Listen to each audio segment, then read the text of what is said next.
Ciao a tutti e bentrovati sul canale Electronic CNC Lab. Oggi vi porto una novità davvero interessante che non vedevo l'ora di mostrarvi.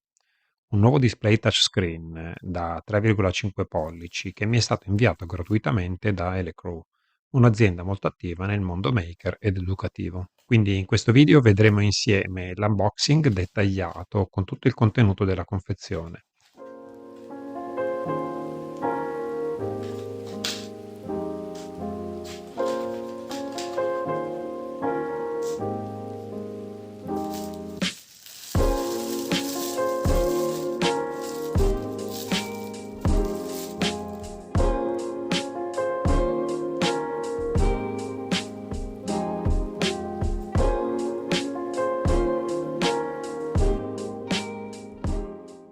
Il display CrowPanel da 3,5 pollici basato su ESP32.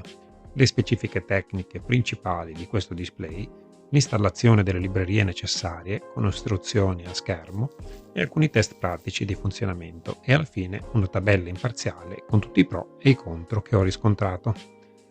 Come sempre, anche se il prodotto mi è stato fornito gratuitamente, questo video sarà un test tecnico imparziale in cui andremo a verificare concretamente le potenzialità, i limiti e le caratteristiche reali di questo dispositivo, esattamente come faccio per tutti i prodotti che analizzo qui sul canale. La cornice e il case in acrilico del display, un cavo USB-C per programmare e alimentare il display, il pennino giallo per il touchscreen e alcuni cavetti per le connessioni di input-output. Poi le viti per l'assemblaggio del case. Quindi se siete appassionati di elettronica, progettazione e sviluppo con ESP32, rimanete con me fino alla fine. Abbiamo tutto il necessario per iniziare, quindi partiamo. Alcune informazioni tecniche sul display. Il chip montato è un ESP32 Vroom 32 per la gestione logica del WiFi e Bluetooth. Lo schermo è un TFT da 3,5 pollici con risoluzione da 480x320 pixel. Il touchscreen è resistivo e monta il chip XPT2046. È incluso uno slot micro SD per il caricamento di file o immagini e dispone di 3 tipi di interfacce: la I4C, la UART e la GPIO. Inoltre è presente un amplificatore audio integrato.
Per poter usare questo display invece avremo bisogno di alcune librerie.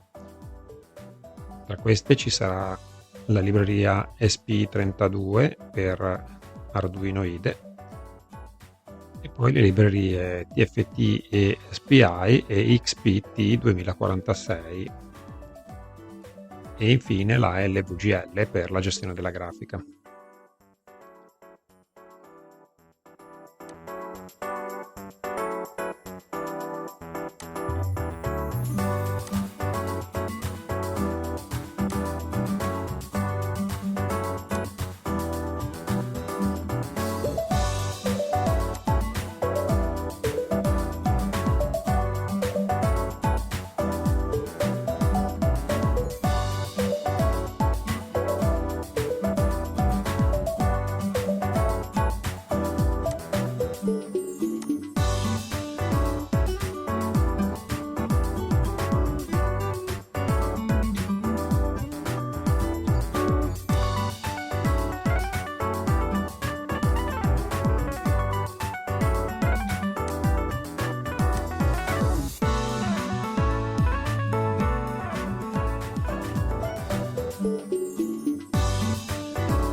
Vedremo anche 4 semplici esempi: un test grafico con testi, forme e colori, un test con immagini caricate da SD, un test di calibrazione del touchscreen e il test sull'interfaccia grafica di base e la libreria LVGL, che è una libreria di base per i display grafici.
Passiamo adesso ai pro e contro. Siamo arrivati alla fine di questo primo test. Prima di salutarci vi lascio in breve le mie impressioni. Tra i pro abbiamo sicuramente l'ESP32 integrato, poi la compatibilità completa con Arduino IDE e la libreria LVGL, il touchscreen preciso al centro e lo slot micro SD molto comodo. Inoltre la documentazione è molto chiara e il prezzo è estremamente competitivo per quello che contiene questo display. Nel contro abbiamo la precisione che è un po' bassa sul bordo del display e in certi punti vengono riconosciuti più punti di contatto. Poi abbiamo i tempi di caricamento degli sketch che sono un po' lenti, nonostante la velocità massima di caricamento sia portata al valore massimo disponibile, e nessuna gestione PWM per la retroilluminazione. Poi non abbiamo l'RTC integrato, che può essere una pecca, ma a quel prezzo mi sa che non si può pretendere di più. E poi abbiamo un supporto della community che ancora è un po' acerbo, deve ancora crescere. Quindi nel complesso abbiamo un display interessante e versatile per progetti compatti, sicuramente in grado di risolvere molti problemi a costi veramente contenuti. Quindi un grande grazie ad Elecrow per avermi dato l'opportunità di provare questo dispositivo. Trovate il link ufficiale al prodotto nella descrizione con identificativo punto di domanda IDD uguale 5 che vi lascio anche in descrizione al video. Infine, se questo video vi è stato utile, lasciate un bel like, scrivete nei commenti le vostre impressioni o domande e iscrivetevi al canale Electronic e Cineci Lab. Io sono Giuseppe e con questo è tutto. Quindi vi saluto e ci vediamo alla prossima. Ciao e buon divertimento!